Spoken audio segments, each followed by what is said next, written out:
And now, for your listening pleasure, here's Polizzi and Rose, covering the week of media, marketing, and digital content news. This Old Marketing. Take it away, boys.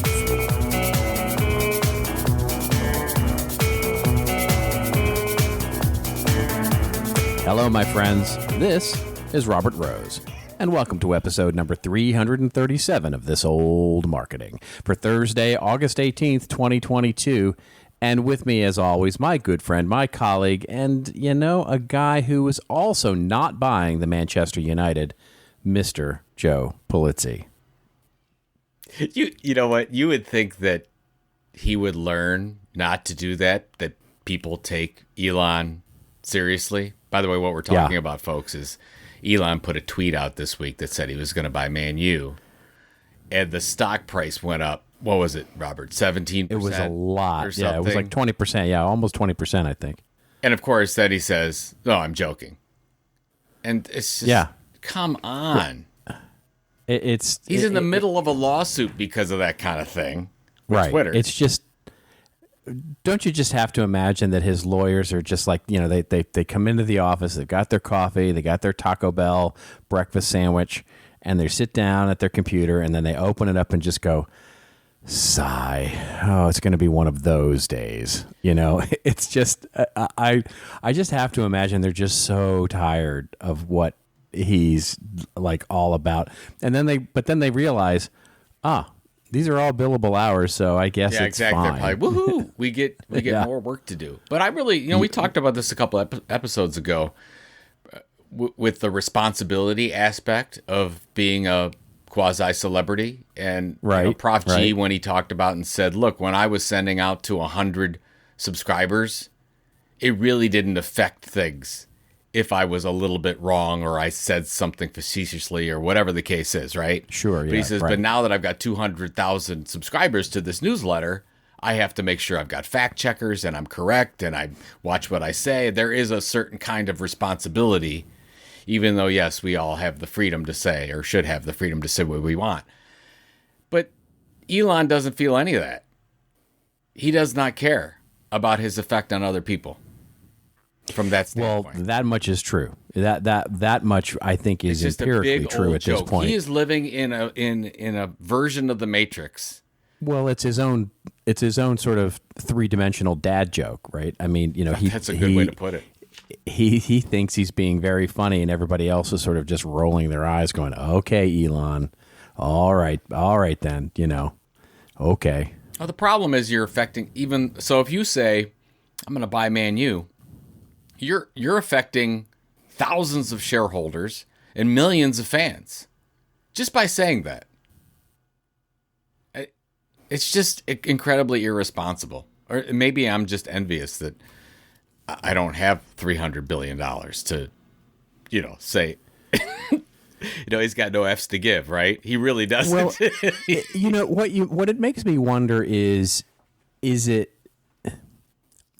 the money at some point? Do you reach a level of wealth where that kind of behavior is almost predestined? And I'm literally making this up as I go, so I don't have a point. So I'm literally just talking. But it seems to me that there is a level at which you reach where literally you go out and look at your field and you find no F's to give, right? In other words, you get to a point where it's like they somebody made the point on another podcast, and I don't remember which one it was, but they said, listen, he could get, a fine from the SEC of $300 million, for something that he did that was out of line, et cetera, et cetera. And for most people, for 99.999% of the world, that $300 million fine is meaningful. But for him, it's like a parking ticket. And so it's almost, for him, just doing it for the lulz, it doesn't matter, because you get to a certain level of wealth where it just doesn't have any meaning anymore. And I just wonder philosophically if it starts to get into your head, It right? absolutely, Where it absolutely does. So I don't know if he looks at his net worth on a minute by minute basis, but because you threw out a big number, right? $300 million is a lot of money to anybody except for somebody like Elon. right. He will see in the billions of dollars easily on a daily basis that his net worth will go up and down. And after you see that over and over and over again, anything below that, you're like, I lose that in an hour. But I don't, it's like somebody spending money to just go play 18 holes. It's right. It's so yes, you lose all perspective on somebody that has to pay the bills and somebody that has to take 2 jobs and somebody has to put their kids through university. Like, you've got no idea of any of those things. Right. So I mean, yes. So you do. He's lost all touch with reality because he's not in our reality. He's in a different reality. Right. That's right. That's right. Yeah. And just to do the math, if against $300 billion, that $300 million fine is as if you had $100,000 and somebody said, "Oh, you owe me $100." So That's it's yes. That's good for perspective purposes. Yeah, but it's just ridiculous. Anyway, I'm surprised you started off with the Elon as your quasi joke. I thought we were going FBI raid or something. I really felt. No, I feel like that topic has been covered a little bit. There are plenty of jokes to be had for sure on the Mar-a-Lago saga. No, let's talk about. You want to talk about something serious? By the way, thanks to we've had a couple new reviews this week, and both the reviews mentioned how we are their favorite football podcast. Which I didn't even know we were a football podcast, but we are. We haven't talked about it literally in I don't think in 10 episodes. I would say we haven't really talked about it. Yeah, we've probably lost listenership. We should be a much more popular podcast in the fall because it's football season, and we get our football listeners back. Well, you know how we talked about doing the multiple shows in a single feed. We could do special episodes where, in the fall, we do literally a 30-minute episode on football. I'll tell you I'll tell all of our wonderful listeners, for those we could do like a draft selection special or something. We could do the sleepers 2022 sleepers by Robert and Joe. So like 90% of our audience would not tune into that. Yeah, but 10% would. 10% would. Right. And we just tag it special in the feed, right? So put it out on like a, Tuesday or something. And I think there's something to that. And a random I think so too. And here's the first episode is going to be why the Cleveland Browns still don't have a starting quarterback. That's right. That's exactly what we're going to lean into. By the way, folks, we have not talked about this at all. Literally, we're doing this live as we record the show. We have not even thought about it. We haven't all thought about it, but so this is how we make our best decisions. Exactly. This is how in front of the listeners. This is how this whole podcast started. As you remember, you and I were on a phone call, and we finished it. We said, that should have been a podcast, and next week it was. That's right. That's right. Quickly it happened, and it's been downhill since then. It's all strategy. Yeah. Almost. By the way, for those longtime listeners, next year will be our 10th anniversary. I know, it's amazing. Which is wonderful and sad.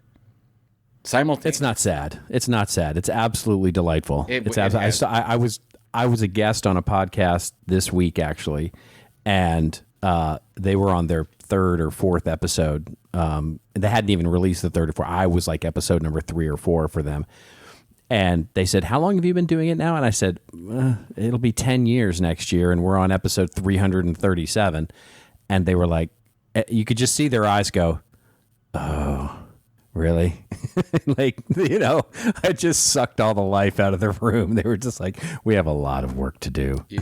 And did you tell them, you don't really hit your stride till episode 150? I did actually. I did actually. I said, because they did ask. They said, "When did you feel like you finally had the show down?" And I said, I don't know, episode 50 or 60, and they were, and again, it was sort of like, oh, okay, all right. It was very funny. I really do feel, okay, I know we have a show to do, but I really do feel like we have been doing better podcasts since we've come back. Because yes, there's no doubt. I believe, and this is my take. I don't know what, we haven't talked about this, but I think my take is we simply don't care what other people think anymore. And I think before we did. We were trying to grow the business. We were trying to do some new things. And now we're like, Like, yeah.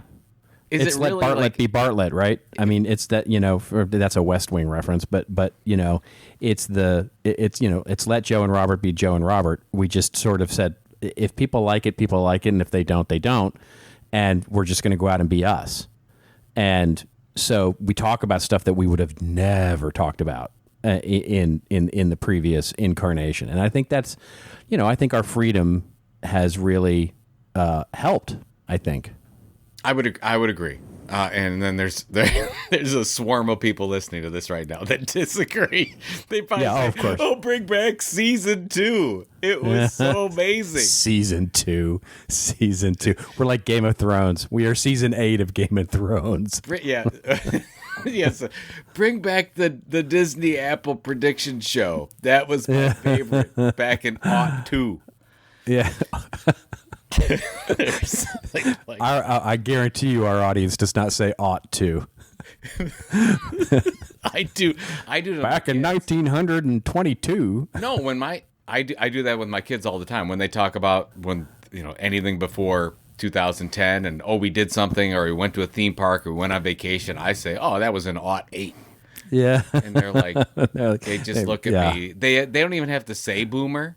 They just look at me and the look is boomer. Right.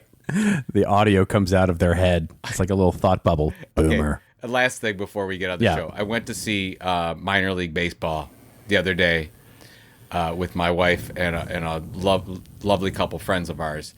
Are they all copying the Savannah Bananas now? Or No, not at all. Okay. Not at all. Okay. Actually, I was a little bit disturbed. There was only about 200 people in the whole audience. But this was the Lake Erie Crushers, which is about 20 minutes from my house. We live in Cleveland proper, 20 minutes west of the Lake Erie Crushers. They were playing the Schaumburg Boomers. And I'm like, really? Their team name is the Boomers? Like, and I get it, how I guess you could boom it off the bat, but Sure, of course, there's a lot of negative connotations with boomers as well. And I'd lean into that brand. See, if I were them, I'd be leaning into that brand. I think you could do a lot. Oh, well, so much. The Lake Erie Crushers lean into the brand because they have, for whatever reason, I never knew the west side of Cleveland was a place for grape harvesting and wine. It's more the east side, but whatever. They call it the Lake Erie Crushers. It's not. And the mascot is a grape. It's not. The mascot's a grape. I'm just telling you, it's not. I know. I know this. You know this. Everybody knows this, but the Lake Erie Crushers don't know it. Right. Because they're grapes. I guess it's not a grape. What's a bushel of grapes? A bunch, isn't it? A bunch of grapes. That's the mascot. And you see these really sad grapes. You see these really sad looking guys. The Fruit of the Loom guy. Yeah. Walking around and they've got these deflated grapes. It's not good. Anyways, I think you're right about the Schaumburg Boomers. I think that's what my wife calls me, a deflated grape. All right. But I think you and I could play on the Schaumburg Boomers. We could. I'm sure. All right, let's figure out what we're going to talk about here. We've got a great show, actually. It's going to have a little bit of a Web3 crypto theme, but maybe only a little bit. We are going to talk about Mailchimp, actually, and Intuit, and how they may be actually banning crypto newsletters, and talk a little bit about their thinking there and what might actually happen for those people who have crypto-themed newsletters and using the Mailchimp platform. We'll talk about Morning Brew and how they're building a content creator program and what we think that might actually look like and whether that's valuable or not. We'll talk about a new decentralized social network called Niche and see if it's actually going to do anything interesting. And we'll talk about Mark's new metaverse, of course, that Mark Zuckerberg guy. He's created a metaverse, and the reviews of the visuals, not so great. And we'll talk a little bit about that. And we'll finish up, if we've got time, talking a little bit about the Ether merge that is coming up here, and whether or not the Ether merge is going to be good for NFTs and content and marketing and Web3 and all of that, or what's going on here, make a little bit of sense out of it.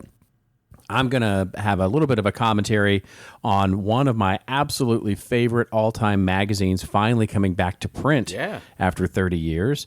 And then I'm going to rant a little bit about an article that talks about how social media versus television is polarizing the U.S. So stay tuned for that. And Joe, of course, will be ranting and raving a little bit about a possible solution for content burnout. All in all, a packed show, I think, a packed show. And we'll never get to it all because we just wasted 10 minutes of nonsense. But that's right. And none of it about NFL, really. I mean, if you think about it. That's true. Thank goodness. Not until the Browns get a quarterback. Okay. And then we'll do special episodes for that. Yeah. Right. The Browns quarterback situation is... that's a whole show in and of itself. Oh, my wife yelled at me. We talked about the last episode when I was down on Garoppolo. And she said, why are you down on Garoppolo? I said, I'm not down on Garoppolo. I'm down on the fact that we actually have to go through this process again. That's it. People can I wouldn't be too up on Garoppolo either, but that's a whole other thing. I want Baker back. Yeah, I mean what's wrong with Baker? He had nice commercials. He was funny. He's a good-looking kid. Why? Yeah, he's going to be good. He's going to be good. You just watch. He's going to be good. Well, he'll be all pro this year. Yeah. Okay. All right. Let's get to our first story here, which comes to us courtesy of Decrypt, which is itself a crypto news organization. And the headline here is that Mailchimp, which of course is owned by Intuit, the financial services company, resumes crackdown on crypto newsletters, including Messari Edge. Another round of unannounced account suspensions leaves crypto newsletter publishers scrambling to choose new providers. The article opens up by saying the email marketing platform Mailchimp has been suspending the accounts of crypto-related content creators and media outlets this week. The list of affected customers includes self-custody crypto wallet Edge, crypto intelligence firm Messari, and Decrypt, which of course is the source of this story, which had been using Mailchimp for its newsletter for more than 4 years. The quote from the Messari founder, Ryan Selka, said, "Thank you for deplatforming some of crypto's most reputable brands in the past 48 hours. You're proving our point that Mailchimp and all speech censors must be destroyed." A little dramatic, I think, but there we go. What do you think about this, Mr. Polizzi? And I guess Intuit saying no mas. Well, this is the reason why crypto came about, because of these large financial institutions basically telling everyone what they can and cannot do. And here's another one. And you may think, you're just Mailchimp, but as you said, Mailchimp was purchased by Intuit, a very large traditional didn't used to be, but now is a very traditional financial institution. And they're saying, no, you can't talk about that stuff because we don't have any Now I get it. There have been some situations of concern, but again, instead of Mailchimp going out and just saying, okay, well, this newsletter, watch it, this one, they basically ban everything. And this unfortunately hits really close to home. As soon as this article came out, Laura Kozak, who runs operations for The Tilt, she sends me a note and she said, hey, do you have to be careful because my personal joepolizzi.com newsletter is hosted on Mailchimp? And as you know, I talk about crypto all the time. I have a token, a Tiltcoin token that I talk about on there. And they just haven't found us because we probably don't have enough readers of that newsletter. But I'm actually in the process of switching because I have a feeling that as soon as they sniff about this, or maybe somebody will listen to this podcast from Mailchimp, they're going to take us down. The problem that I have with this is they don't know how to regulate it themselves, the bad actors, so they ban everything. This isn't just about crypto, right? This could be anything. It's what OnlyFans did when we covered it last year. It's like, oh, okay, everything's gone because we can't deal with it. So I even though Mailchimp's been talking about this kind of move for a long, they've been going this direction for a long time. I think this is sloppy, and there's a better way to handle it. And a bunch of these newsletters, I know a lot of the newsletters that they went ahead and basically said they deactivated. Shame, because they're really good newsletters. They're really professionally written, very informational. There's no shady things going on. But because they're involved in and that's what, if you go through, and this article goes through the whole thing, but basically Mailchimp has a policy that if you are involved, the producer of the newsletter, involved in the production, sale, exchange, storage, or marketing of cryptocurrencies, I'm reading Mailchimp's acceptable use policy right now, then they will ban you. Well, yes. That's everyone in crypto. If you were involved in the production, sale, exchange, storage, marketing of, if you're at all involved in crypto in any way, then that includes you. That includes me. Includes you too. Well, and yeah, by the way, right, cryptocurrencies, virtual currencies, and any digital assets related to initial coin offerings. We do not allow businesses that offer these types of services, products, or content. And so the way I read that is pretty darn broad, because if you read the first piece of that from their most recent tweet on the idea, it basically says, well, cryptocurrency related information isn't necessarily prohibited. It can be sent as long as the sender isn't involved in the production, sale, exchange, storage, or marketing of cryptocurrencies, which basically means, as long as you're not involved in, it's like Fight Club, right? Yeah. The first rule of Fight Club is that you don't talk about Fight Club. It's, the first rule of Mailchimp is, you don't talk about crypto. And so I don't really understand even why they're trying to obfuscate or make fuzzy. Just lean in. Like if they're not going to allow it, just lean in and not. I mean, they've been doing this apparently kind of quietly since 2018. Yes. And not the first time. It's just now that they're starting to hit some of the more well-known and bigger and bigger companies here. And all of it, I think, if I had to guess, is one, Intuit just doesn't want they just don't want the risk associated with being associated with the like you said, the bad actors. But their excuse that this is a deliverability problem, in other words, that talking about crypto and stuff affects their email deliverability, is nope. I don't believe that one little bit. Yeah, that's silly. They're basically saying it's not worth it to them to be even close that's to. Right. And their legal team is all over this. Right. Right. It's like But my bigger concern, because as creators and content marketers, we've always talked about email being at the top of the subscription hierarchy because you have control over that first party data.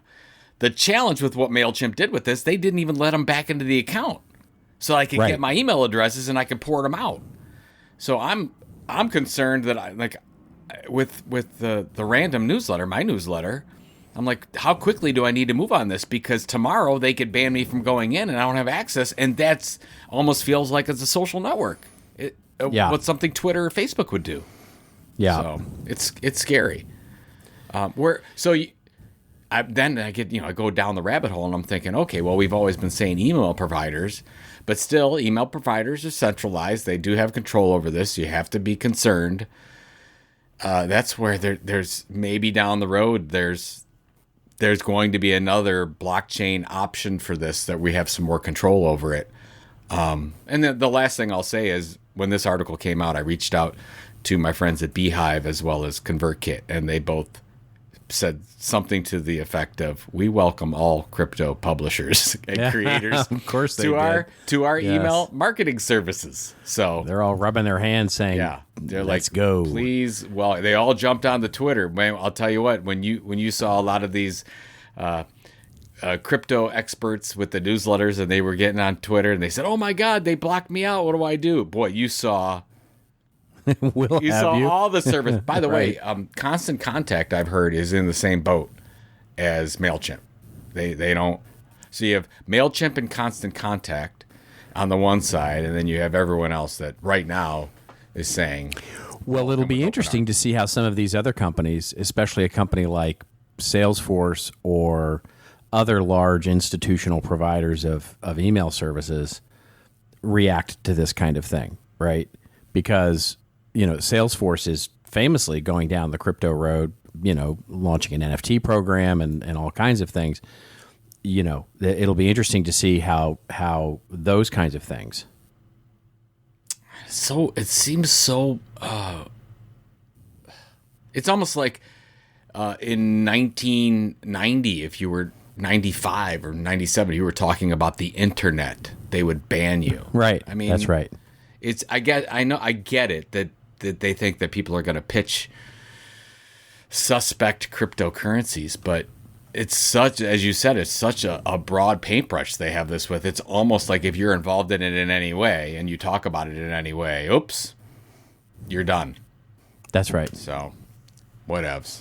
Goodbye, Mailchimp. It was nice. It was nice working with you. Wow. Oh, I could, but I'll be moving. I paid you a lot of money. Yeah. Just saying. I got to do Mailchimp confession right now. And now, I know you need it. Time for a sponsorship break. Be back in a bit. So, the sponsor of this episode of This Old Marketing is Zapier. Now, I've heard about Zapier because they sponsor quite a few of the podcasts that I listen to. So, go podcast advertising. Anyway, as part of the sponsorship, they made a little ask of us to actually try using Zapier before we promote the heck out of it. Small enough ask, I thought. So basically, Zapier is supposed to help you be more productive by tying your apps together and creating simple tasks, which I learned are called zaps. So I signed up. Now for my zap, I wanted to keep track of all my calendar appointments into a spreadsheet and then put the name of the person I'm meeting with, their email address, and the date together automatically. Now, I've always wanted to do this as part of lead scoring. Basically, a meeting with me means something important happened, and I wanted to keep track of this. It took me 5 minutes to set this up. Now it automatically populates a spreadsheet for me, and believe me, if I can do this in 5 minutes, you can do it in 3. It's super easy to understand. So now, unfortunately or fortunately, I'm a believer. And I have a bunch of things I want to do with Twitter and Discord to help me be more productive. Seriously, check it out. Go to zapier.com/TOM to try it today for free. That's zapier.com/TOM. And please use the code so they continue to sponsor This Old Marketing podcast. Thank you. And now back to the future award-winning marketing and media podcast, This Old Marketing. Thanks for listening.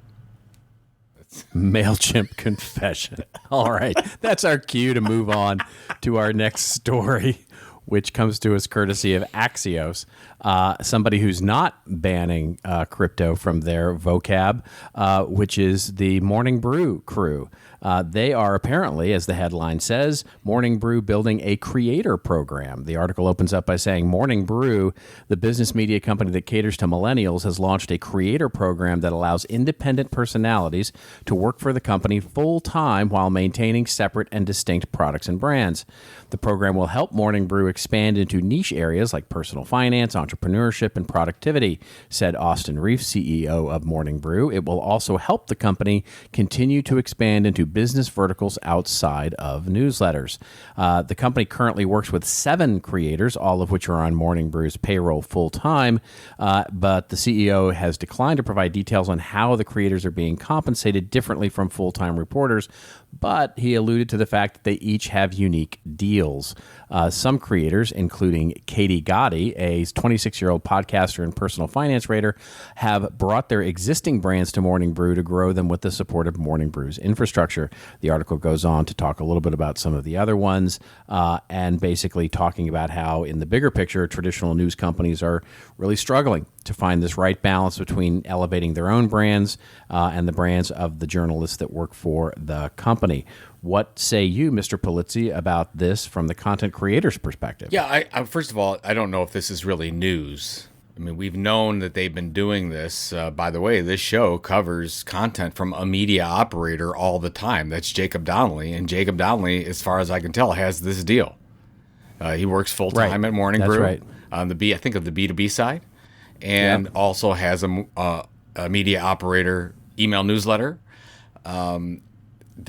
So I don't know if there's any formality. All I can say is it sounds like a really good farm system for them. You already have people that are working full time, and you tell them, instead of Google saying 10% go work on anything, you're like, hey, 20% go build us some new stuff. And we'll get a deal that if it gets enough audience, we can actually launch another newsletter or launch another niche audience or something like that. I mean, right now it's only 7. It's not really a thing. It's not as formal as what you're seeing HubSpot do with their very aggressive creators program, where they're going out and doing deals and saying, like, we are going to buy a piece of you or help you launch your whole thing. And then at the end of the day, you could be a HubSpot podcast or whatever. It's a little bit different. So I don't know if Morning Brew is going to go that direction, but I mean, who hasn't launched a creator program? Right. That's right. Well, this is basically a press release looking for a job description, right? I mean, so it's basically what they're saying is that they're hiring people and they'd like to hire some really high profile content creators. So I think the news here is, only news in the sense that, Morning Brew is hiring. So if you feel like working for Morning Brew as a journalist and you're going to want to work out a deal with them, that includes, your W-2 paycheck plus, maybe some bonus thing and, some other deal. Great. Go work for Morning Brew. It's going to be, I think this is basically somebody in HR went, ooh, if we position all of our new hires as a content creator program, we'll get higher level people applying for the job. And, that I think it's so kudos to them. I don't mean to make it sound derogatory at all. I think it's a smart marketing idea from an HR perspective, but that's all this is. It's a lot smarter than when I was in traditional media and any side projects were frowned upon in traditional B2B media. I know a number of really smart editors and journalists who had their little side blogs that they were starting, and they got poo-pooed really quickly. Saying, the way I read this, by the way, is that, all your base belong to us, which is, your side projects now, belong to us. Well, that's where you have to be careful as a creator getting into this. So I would wonder, what was the ones that you said? What was the example of Katie Gaddy? Katie Gaddy, So Katie Gaddy, she brings her existing brand to Morning Brew. Who owns that? That's right. Now? Does Katie own that, or does Morning Brew? That's the interesting thing. So, I mean, I think when you reading between the lines, when the CEO says, I declined to provide details on how the creators are compensated differently from full-time reporters, but I'm alluding to the fact that they each have unique deals. I think that's exactly that. I think some of them are probably getting, a nice big bonus check that says, by the way, we now own this, content brand that you've created, and we're just going to fold you into the Morning Brew brand. And others are saying, okay, we want you, and we want you as part of your, we're going to hire you. But yeah, you go ahead and do your own side hustle thing, and we'll just leave that over there.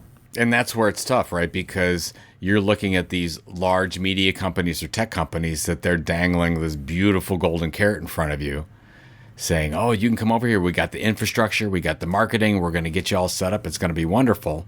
But there are some downsides, and I think the big downside to that is they might actually take IP ownership over your stuff.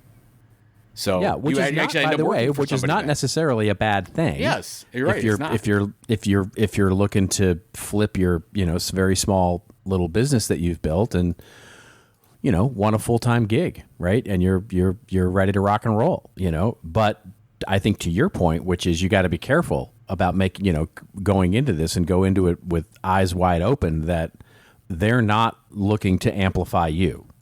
You know what I mean? They're not doing it out of the kindness of their heart. They're Exactly. doing it because it financially makes sense to them. This isn't because they're passionate about the creator economy. Let's just be very clear. Yeah, you never see, LinkedIn launches, $1 billion creator fund because they just want to support the creators out there. Right. They just want people to have fun. Yeah. Oh, we believe it was the right thing to do, sharing $1 billion with these creators. Yeah. Okay. Yeah, exactly right.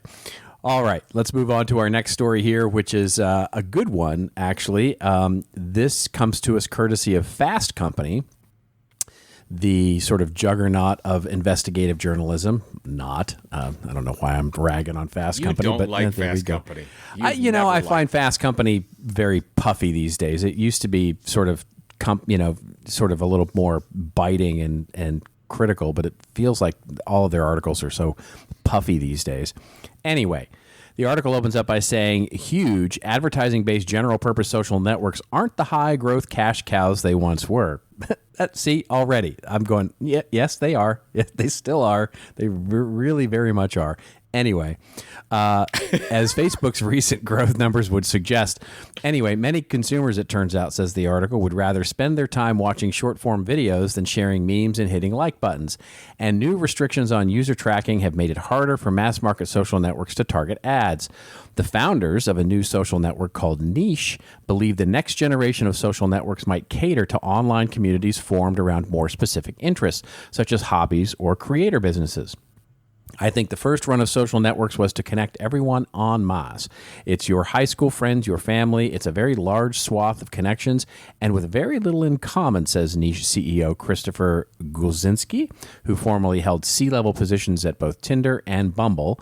But I think the trend in social networking right now is to get smaller, to get more intimate, to get more relational status of everybody in the group.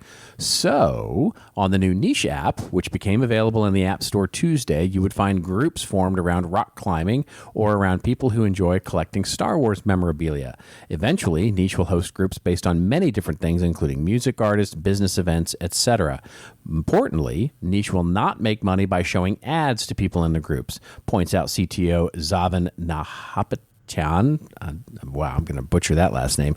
The other co-founder who spent years as a senior engineering manager at Facebook. Rather, say the founders, Niche is set up so that the platform makes money when it helps creators make money or when it helps users find valuable creator content. The article goes on to describe how they're going to monetize it using blockchain technology and some fairly vague sort of forecasting about how the people might make money on it when you join a club, and using the blockchain for identity and all those kinds of things. What make you? I signed up for the beta, by the way. I have not gotten in yet, so I can't report firsthand on what I've seen. But what do you think of this? Yeah, in theory, it sounds good. You and I had a conversation before. If you actually did have to sign up with like a digital wallet and that was your identification instead of integrating it with your Google account or your email, I would really like that.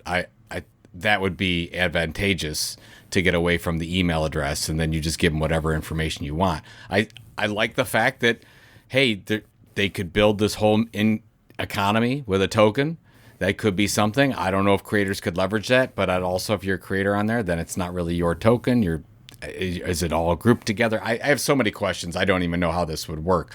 The long and short of it, if I had to guess, 99% this is not going to work right now. I don't think we're ready for something like a network like this to work. It just feels a dime in a dozen these days. Who knows? I agree. I agree 100%.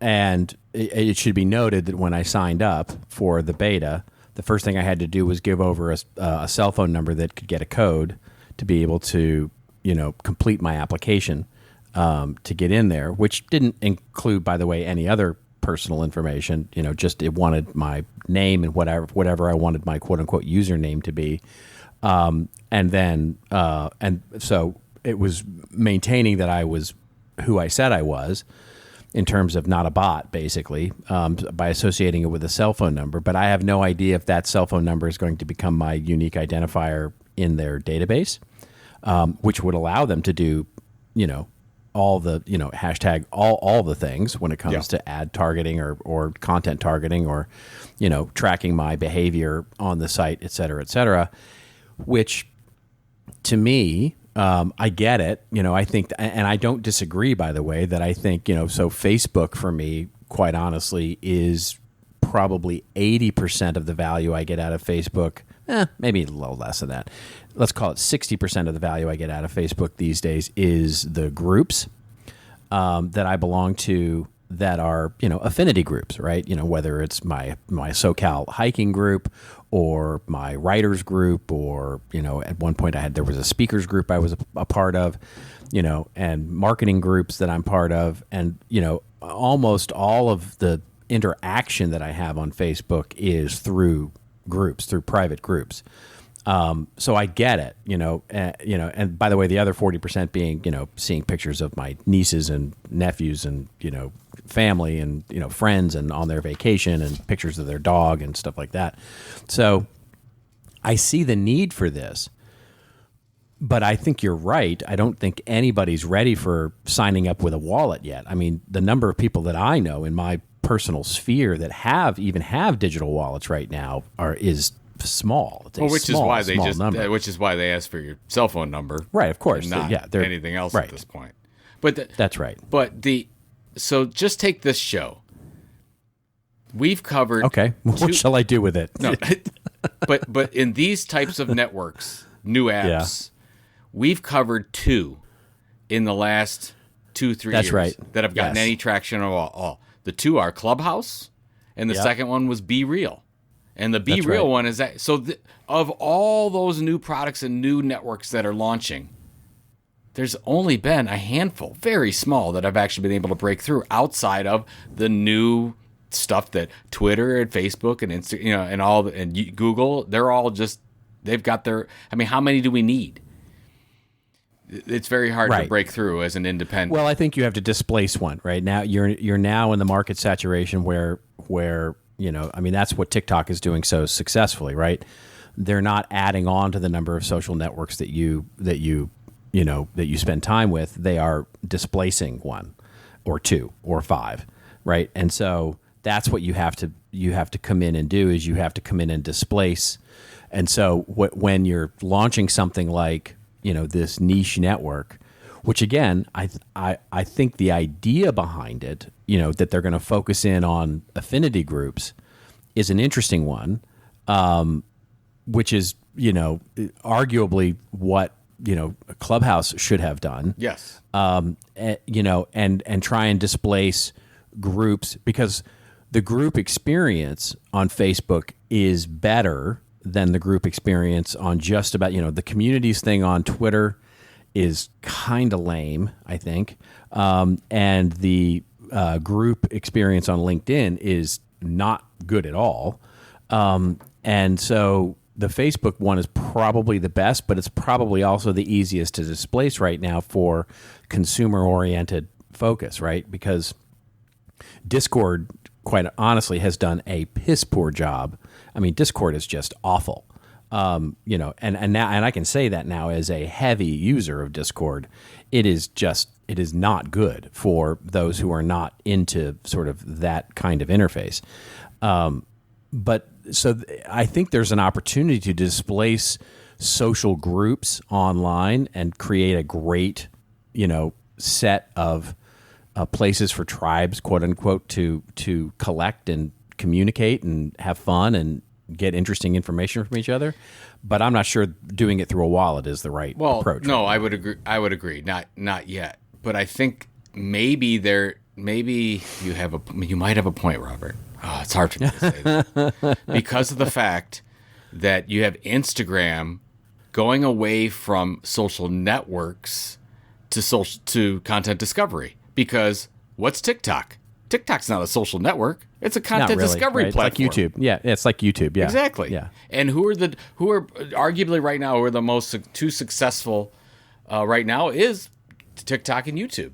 There's really nothing around your group aspect. So maybe you're right. Maybe it's just there's just not a good one yet, and this niche can fill a niche or a niche or however you pronounce it, a niche. niche. Do you ever say? You always say. I always say niche in respect for my European brethren out there. Yeah, I say niche. But if you're in like the Northeast, you'd say niche. Yeah, maybe. I grew up saying niche, and then I realized that niche is that's not the way it's pronounced in Europe. It's niche. Right. Yeah, I was just gonna say if you say niche, you're just wrong. It's not a question of preference. It's just not the way it's pronounced. Okay. It's good to know. There you go. Good to know. No more niche. There you go. It's like GIF or GIF. Yeah, Let's not start that. Let's not go down that road. All right. Let's look at our next story here, which is a fun one.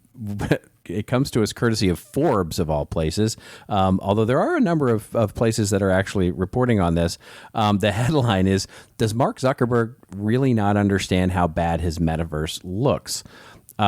This comes courtesy of Forbes, as I mentioned, and it opens with literally a screenshot of a Twitter post that Mark has put up there that says, we're launching Horizon Worlds in France and Spain today. Looking forward to seeing people explore and build immersive worlds and bringing this more into countries soon. And the image he posted is it's just not good. And so it is Second Life-ish. Like it is. Remember Second Life? It's not even as good as Second Life. Yeah, it's not even as good as Second Life. But then, so the Twitter sphere blew up, of course, posting all kinds of memes and interesting pictures, making fun of this.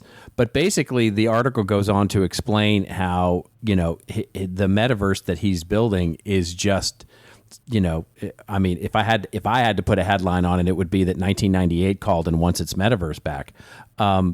But what do you think about this? I mean, is this even?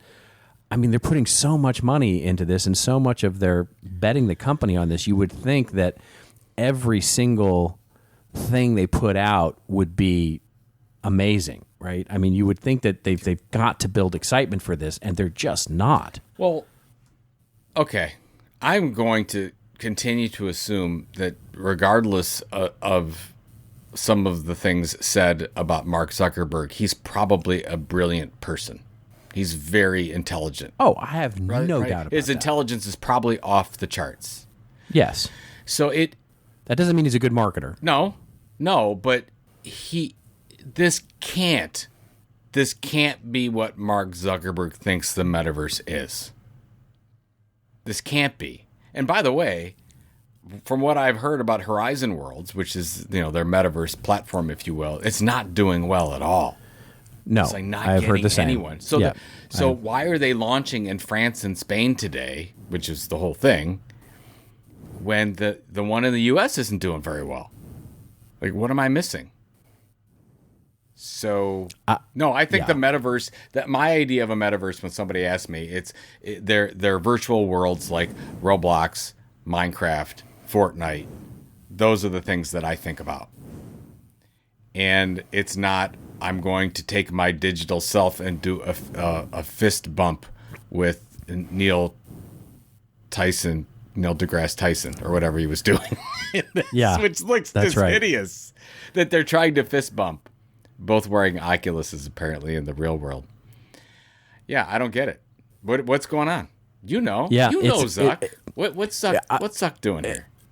Here's the only thing I can think of, which is the calculus that they're making is that they need to get traction fast, and so rather than focusing on depth, they're going to focus on breadth.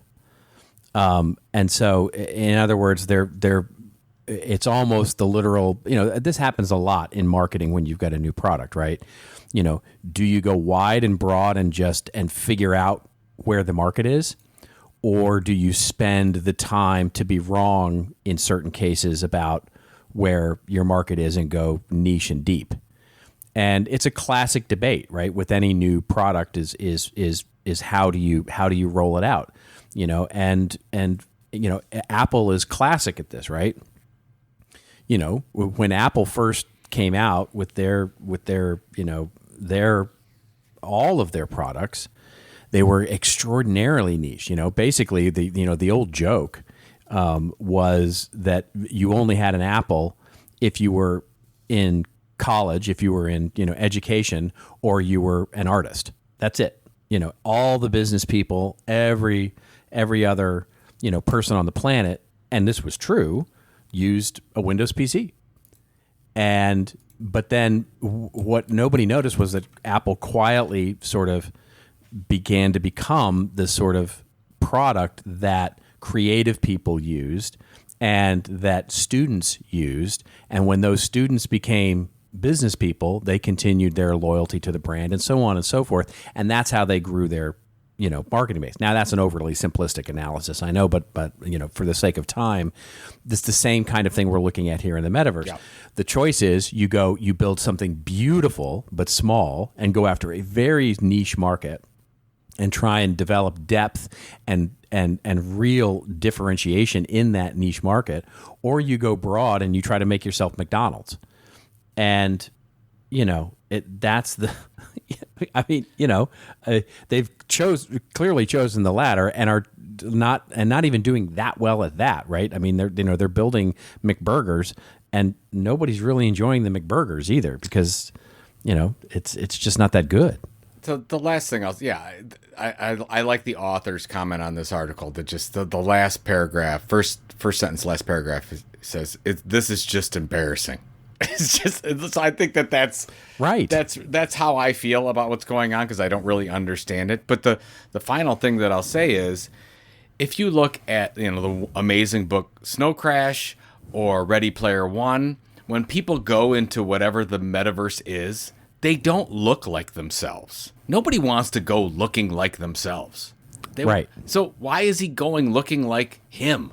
And every picture here, everybody's trying to mimic what they would look like. No, I want to be like an orange or like right. I don't want to be a person. Or a dragon or or a space person. Yes. Or an alien or I mean, you want to be a represent. Your avatar is your representation of who you believe you are, not Dread who Pirate you actually Roberts. Are. Right. Yeah, that's what we want to do. By the way, I just got a text here. It's not that I was checking the web while you were talking, and you had wonderful things to say, by the way. But breaking news: Deshaun Watson gets 11 games.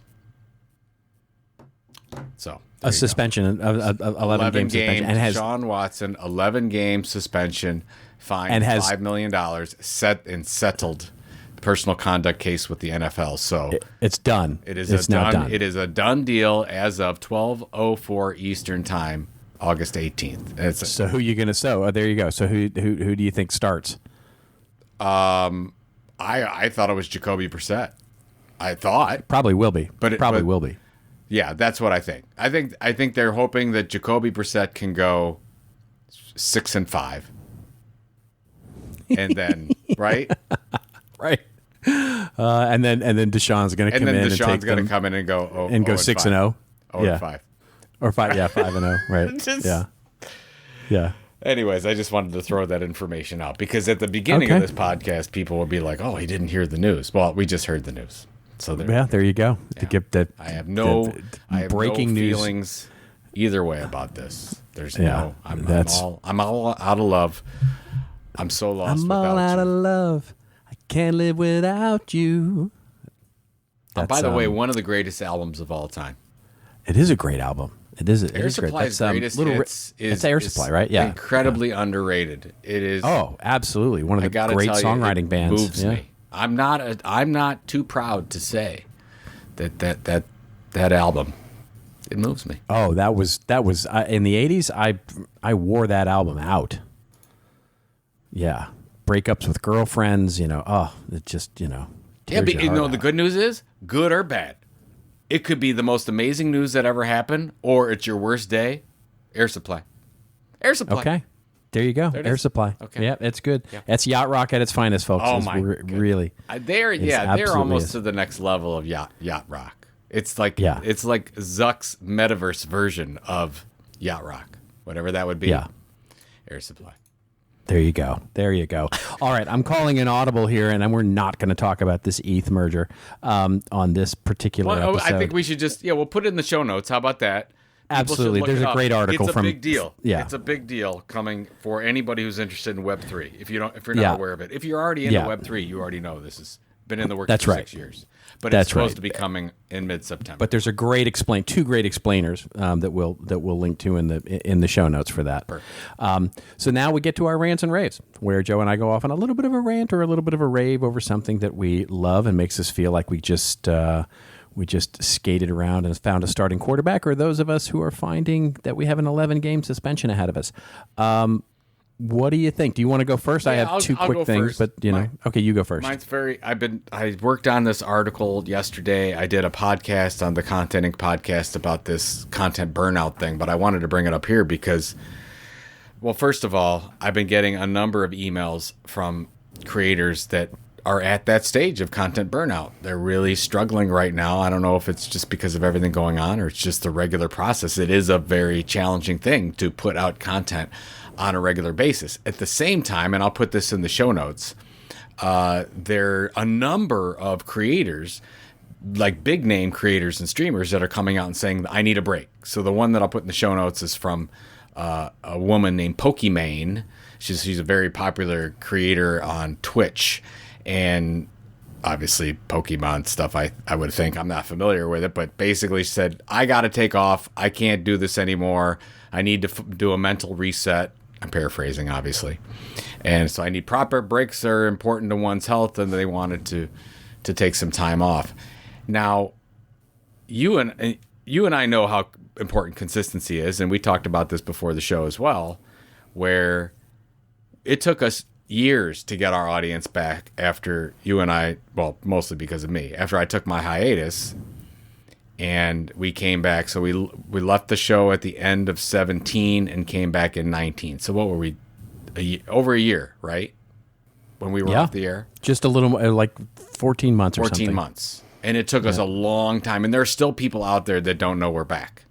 That's right. So we talk about, that's why I really believe consistency is important. You can't take time off. You have to set a process in place. Work with freelancers, do what you have to do to set a regular schedule, set your editorial calendar, do what you need to do. But here's my take, and here's where I think that there might be an option. I have seen a number of creators from the get-go start working with seasons or series, which I got to tell you, I was never a big fan of. I still might not be a big fan of, but it seems to be working. So I follow Adam Levy, who's a Mint podcast creator of the podcast Mint. It's all about Web3 creators. And he's on season 6 right now and basically does podcasts in seasons. So does 10 episodes, and that's a season, does another one at a different time, has breaks in between, and he sets that expectations with his audience. And I'm wondering if, almost like Stranger Things or Ted Lasso, is it possible that creators, if they set the expectations to do this, don't have to say, look, I'm going to do a podcast every Monday till the end of time? Or could they say, I'm going to do season 1, season 2, season 3? And I want to get your take on this, Robert, because there also is a positive to selling sponsorships for this from a creator standpoint, because I think it's easier to sell sponsorships to a season or to a chunk of episodes than just selling into, hey, would you buy 4 episodes? It's because you can do a season around a theme, or you could do something very specific. So anyways, I thought that maybe an answer to content burnout, which seems to be rampant lately, could be this idea of seasons or series. So what do you think? I think that if you do, it all depends on how you're structuring your show. And let me explain what I mean by that. It is, I don't think, for example, us, right? We're a news show. Were we to say, hey, we're going to start doing seasons now, and I mean, from a meta description, we could do literally winter, spring, fall, summer, and call those seasons if we wanted to structure that way, but not taking breaks ever, right? This, if you're doing a season, it assumes that you're going to run for 3 months and then you're going to take some time off and either come back the following year or however many seasons you're going to run in a year. I mean, America's Got Talent does five seasons in a year. They take the 3 weeks off and then they're back. Yeah. My point being, the seasons are these days are much more around the show. In other words, if I do a show like Serial, or if I do some sort of crime podcast where there's a 7-episode arc, doing a season makes total sense, because then you're selling the arc, right? You're selling the package of episodes that are connected together, and structuring them as a season makes sense. If you're doing a weekly news show, or if you're doing a weekly interview show, I think doing seasons makes zero sense at all. And if your only excuse is that you want to have a break because you have burnout, then rationalizing that you're going to do seasons, fine, rationalize away, but don't expect your audience to follow you or to keep up with you. I think you run the risk that happened to us, which is people find other things.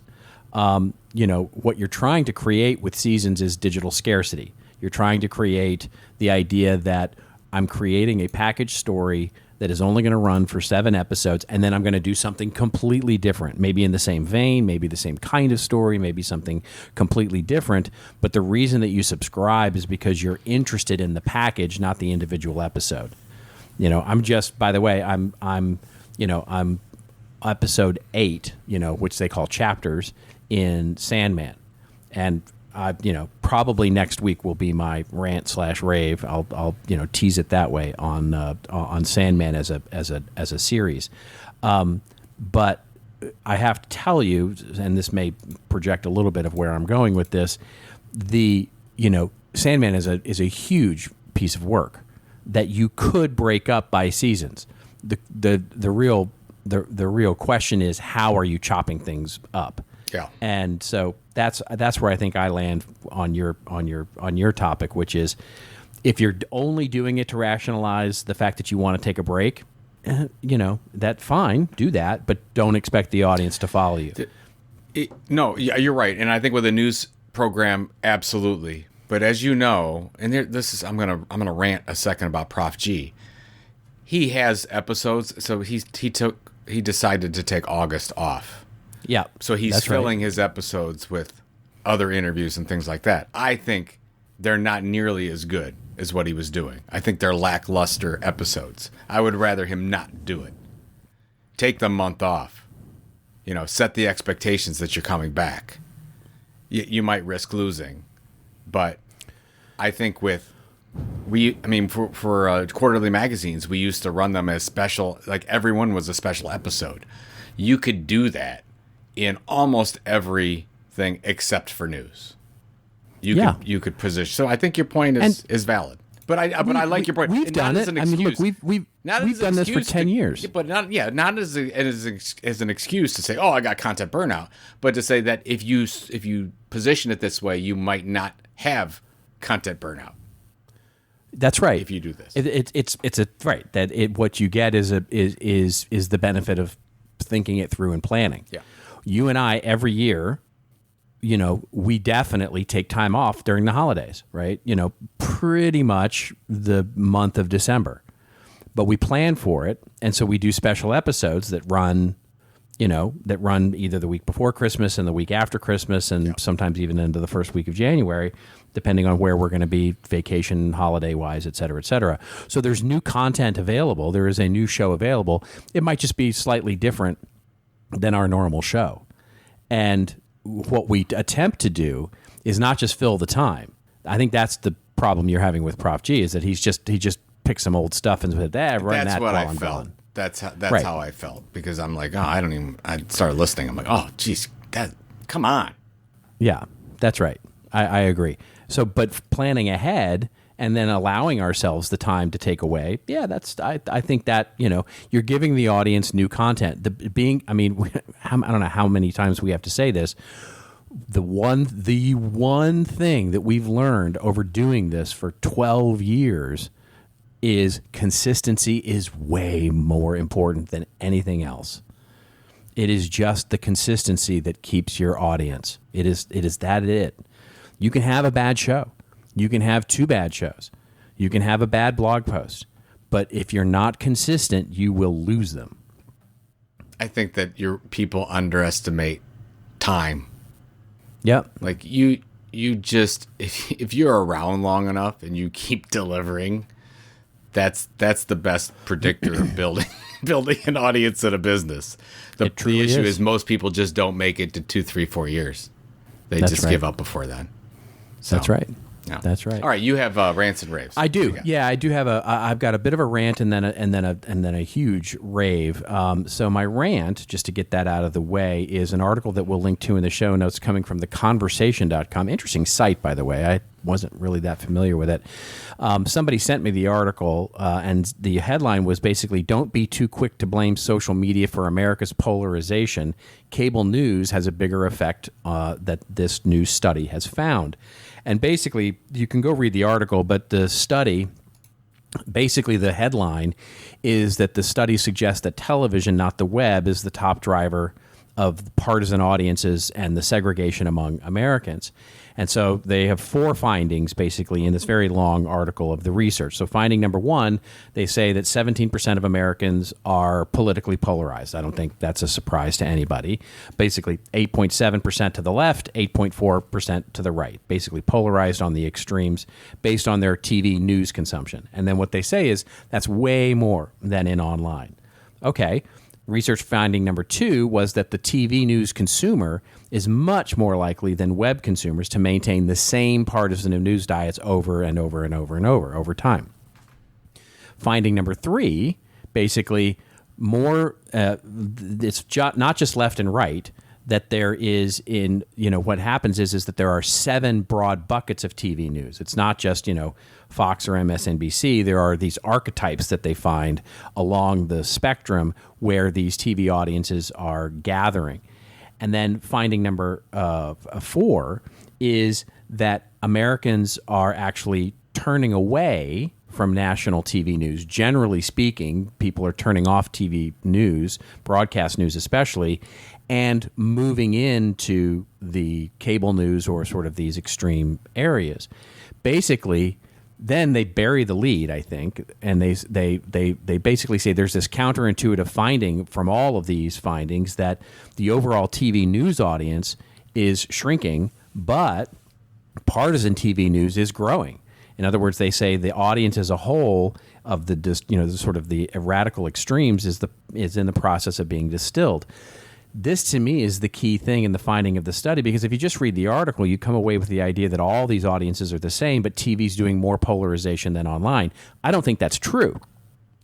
I don't think that's what their research says. I think what their research is telling them is that more people are seeing their news online, getting into their echo chamber, and then basically only using television as a background music, sort of the greatest hits, to say, this is a safe place of what I read online. So in other words, it's the online news that's creating the polarization, and TV is just literally, my little home base where I can not pass go and, collect $200. And TV networks, I think, understand this these days. So I come from TV, and I've been watching TV for the last 20 years. And I think that's one of the reasons that TV news is so absolutely god-awfully bad these days.